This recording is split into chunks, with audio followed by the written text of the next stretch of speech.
Welcome to Comics Bazaar, the channel of comics commentary and arcana.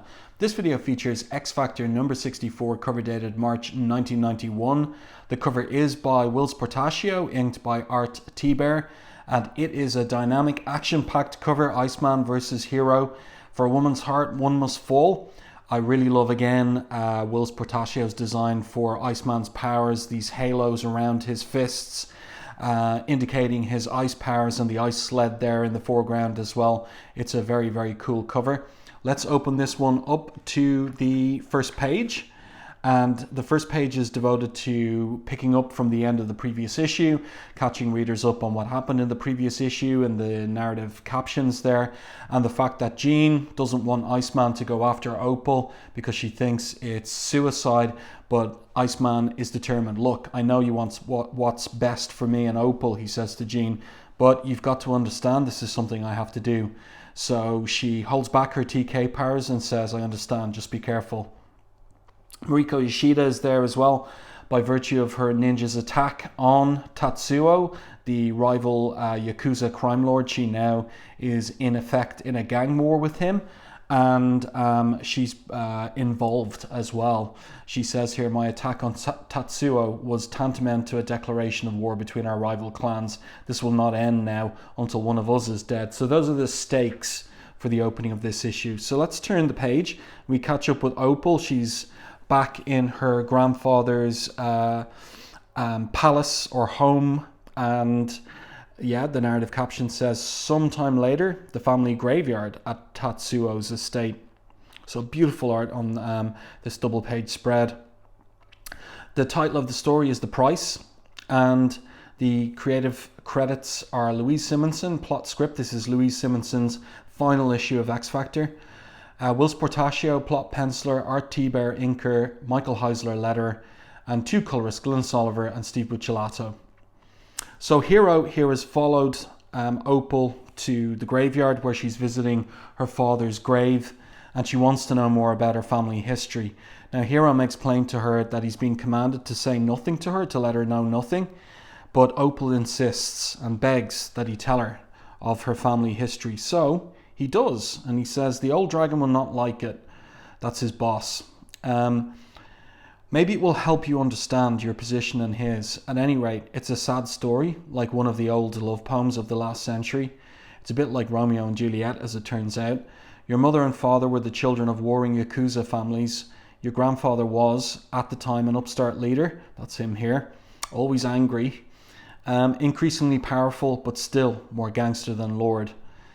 But he had plans that his son, that's his son here, through a marriage alliance would increase his own power. Your mother, that's her here, was traditionally raised, but she was beautiful and rebellious. Somehow, unknown to their families, the two teenagers fell in love and consummated their passion. When Tatsuo discovered their liaison, he was furious, but the boy defied him. So there he is, defying him there and saying that he's going to marry whom he loves. And that is Opal's mother there, but it doesn't work out, of course. So the old man punches his son to the ground, and the situation is very complicated. So the boy thinks here, no one knows she's here. He could kill her without a second thought. And Shizuko, that's her name, is pregnant. So he, at least in appearance, obeys his father. I will do as you say to spare her life, but he thinks to himself privately and that of her unborn child.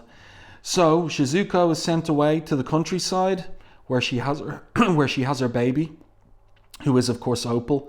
I think Whilce Portacio was using some photo reference here, especially for the baby. It's difficult to draw babies, but this one looks like it's done from photo reference.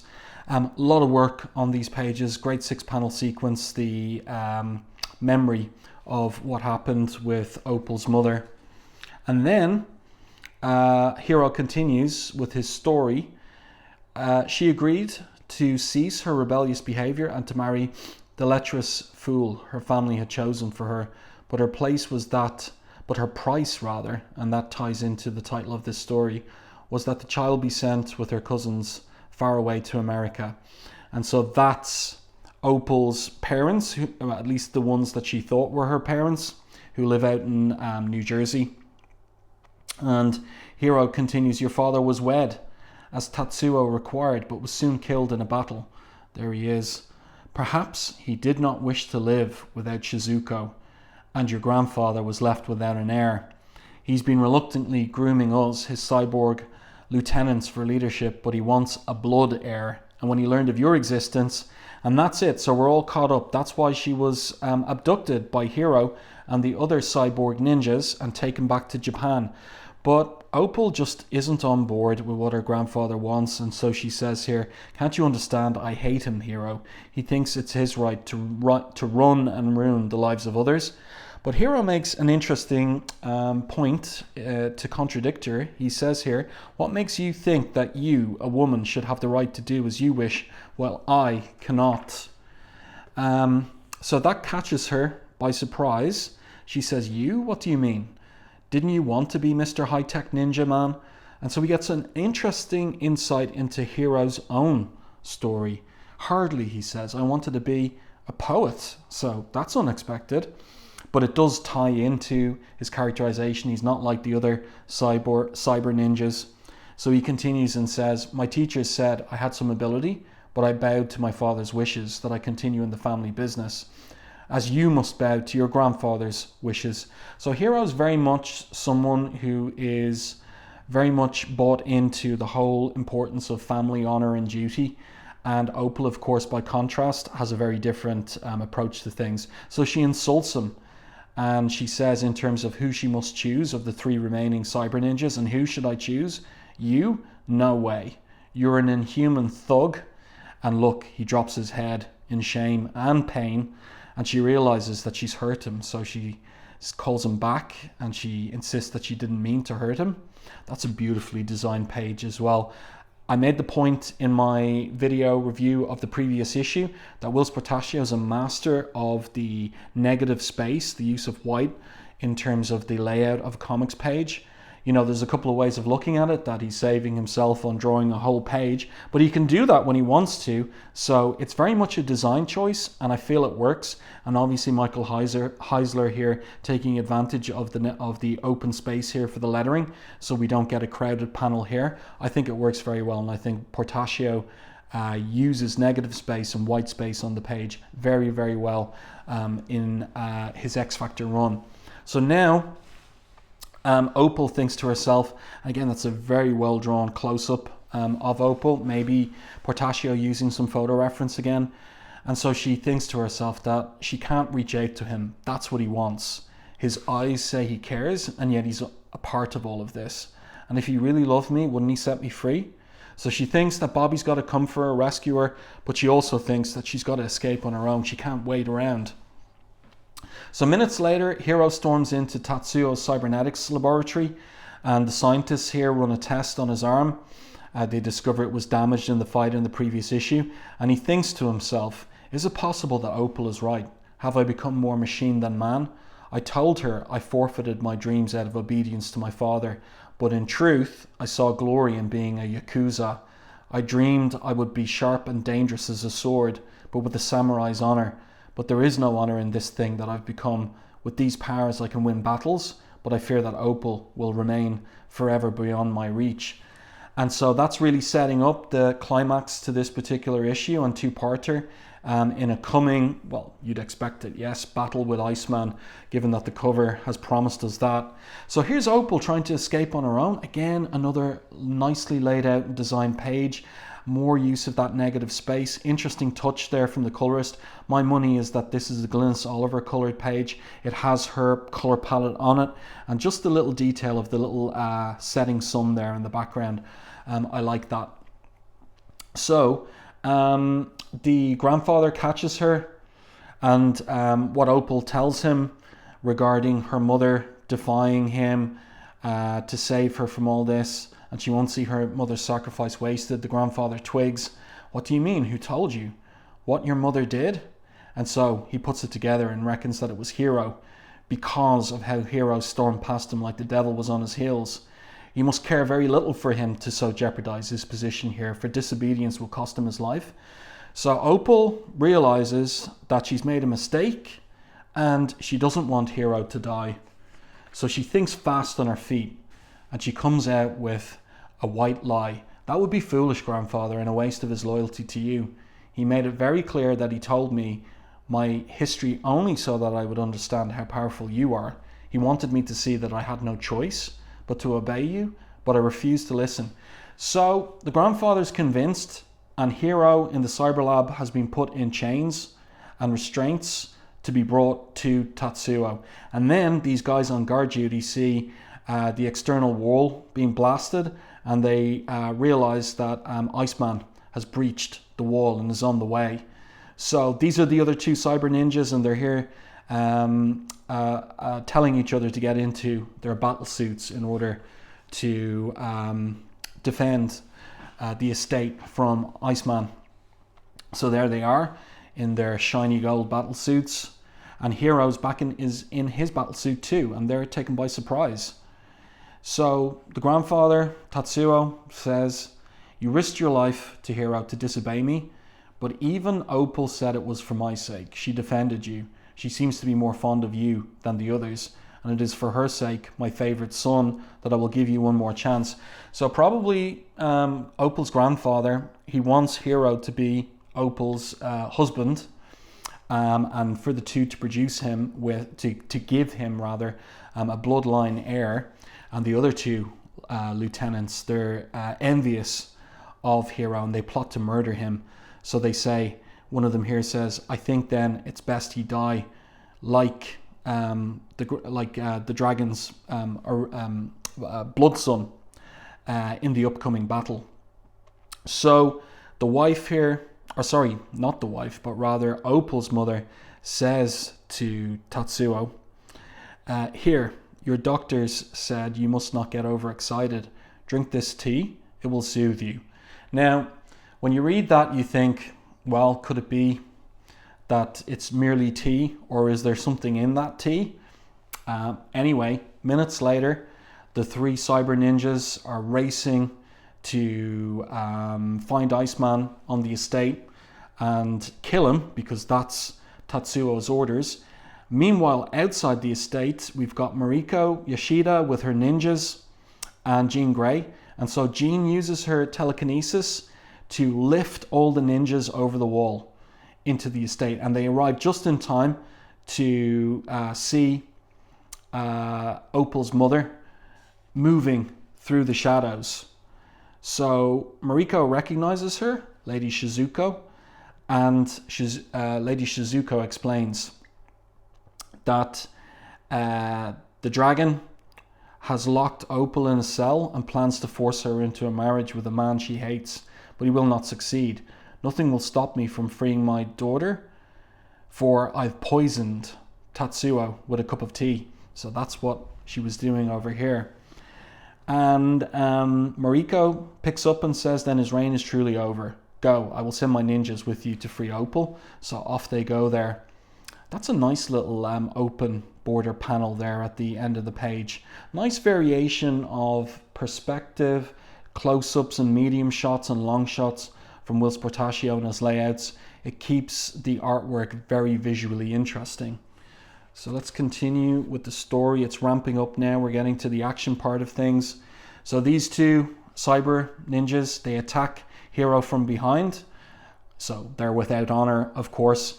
But he twigs, he hears the noises, so he's alert to it, but he's caught in the chest, and they catch his arms from behind him and get ready to use this blade to cut his throat. And it's all on account of their reading him negatively for sparing Iceman in the previous issue. Hiro makes the point he's an honourable opponent. "I would not shoot him in the back." But one of these lieutenants says, "Honours for children, Hiro. There's no room for you in Lord Tatsuo's cyber force." So get that, Whilce Portacio or Louise Simonson should get a little bit of money from Mark Silvestri for the name of his first image book, yes, and the team. Cyber force indeed. But who arrives just in the nick of time except for Iceman? So he saves Hiro from the two traitorous lieutenants, and he says here, "Looks like I got here just in time. So they tried to kill you because you refused to shoot me in the back?" And Hiro says, "So they claimed. I think, though, that it was an excuse. They wanted me dead because Lord Tatsuo favors me. I thank you for your intervention, Iceman, if that is what it was. And you think, okay, well, maybe these two can be reconciled. No. So he continues and says, but you are the enemy of my lord. He sent me to kill you, and I must in honor obey him. And I like that expression on Iceman's face. He's just listening there. There's no grimace on his face, nothing. He's got a very mild expression on his face. He's got no personal enmity towards Hiro. So this is going to be tragic, the two of them fighting each other. And then we pick up with Opal. She's been freed by Mariko's ninjas from the cell where she was being guarded, and all of her grandfather's men have been killed. That's a nice device of Portacio's, with the hand and the samurai sword, bloody samurai sword in the foreground. And a very interesting layout on this page, interesting panel to panel flow. So we start with this shot here, and we go all the way like this and down, and then here, Opal running to find Bobby and Hiro.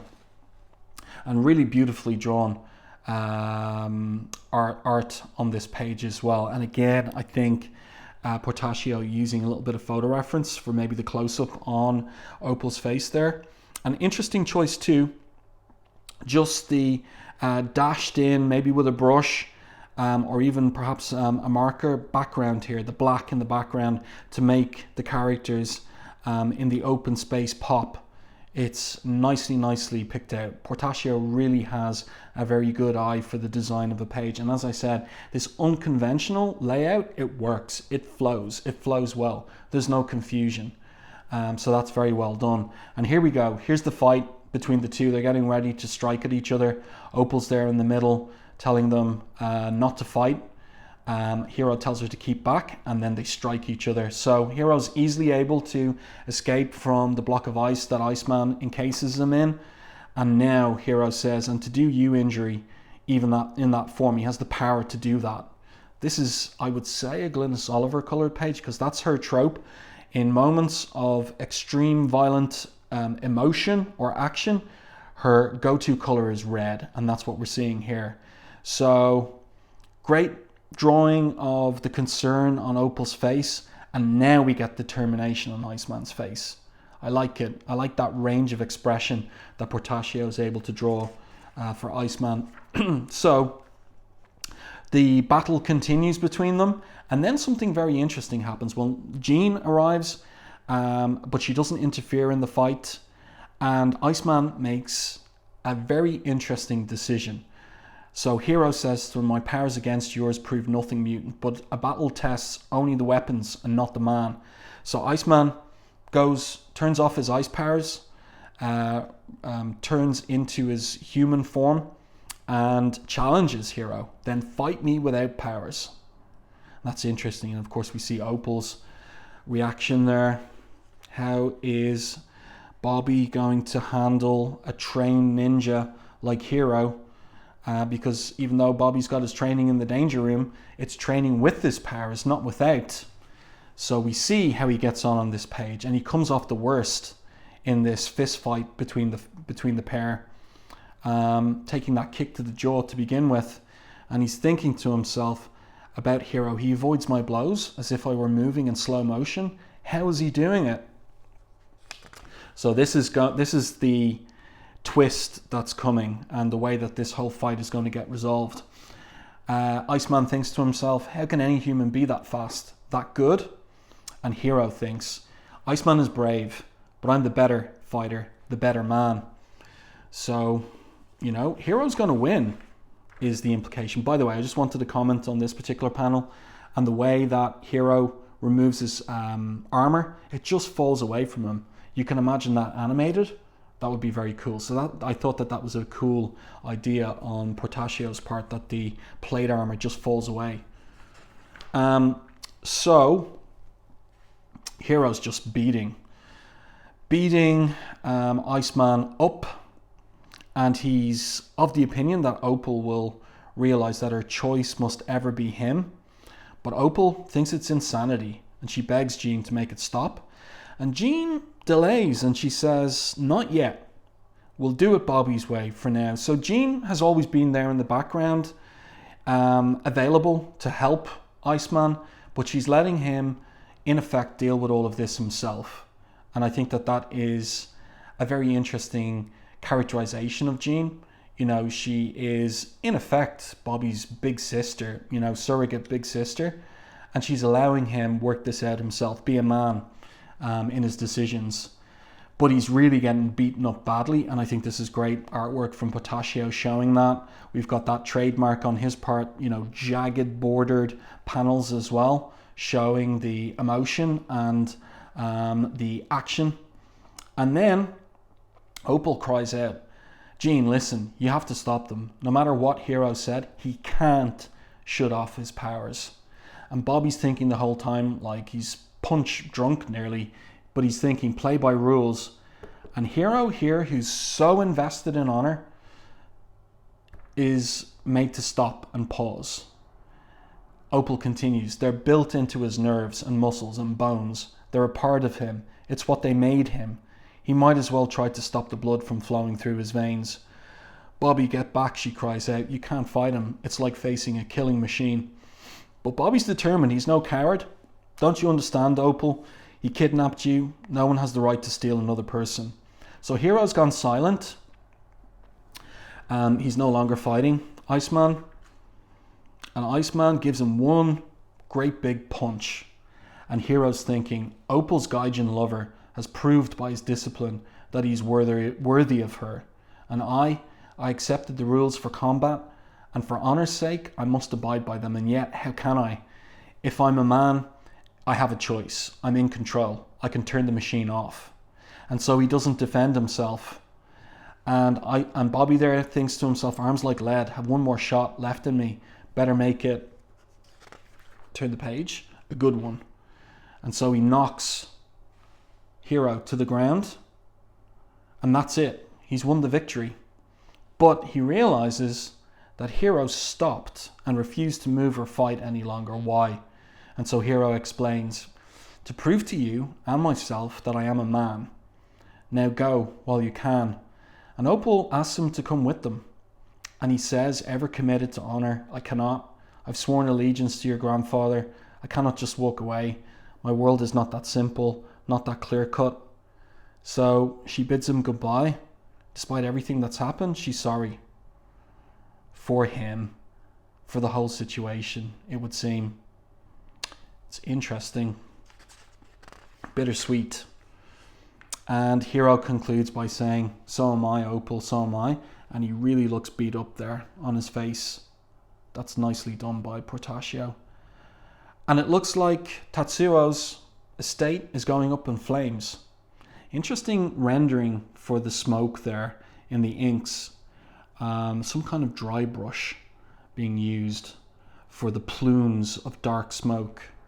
Yeah, interesting technique by Thibert. And here in the foreground, Opal, she's weeping, but Iceman's got her, and Jean's there, you know, solid support. But she let Iceman work it out for himself. Next issue, we return to New York as X Factor begins an epic that will change their lives forever. Be here for Endgame, brought to you by Whilce Portacio, Jim Lee, and Chris Claremont. And here we have in the letters column a farewell to Louise Simonson and a welcome on board to Jim Lee as co-plotter of the adventures of the mutants in the next storyline, and also the notice that Chris Claremont is coming on board to script the upcoming 4 issues. So I do hope that you enjoyed this review and commentary on X Factor number 64, the second part and concluding part of a 2-part storyline focused on Iceman and Opal. I think it was an excellent introduction of Whilce Portacio onto the book. Tremendous art from him, a decent story, and excellent scripting work by Louise Simonson as well. Yep, that's it. Let me know what you thought of this comic in the comments to the video. Like the video in YouTube, please. And if you haven't subscribed to the channel, please do so, and stay tuned for more content like this.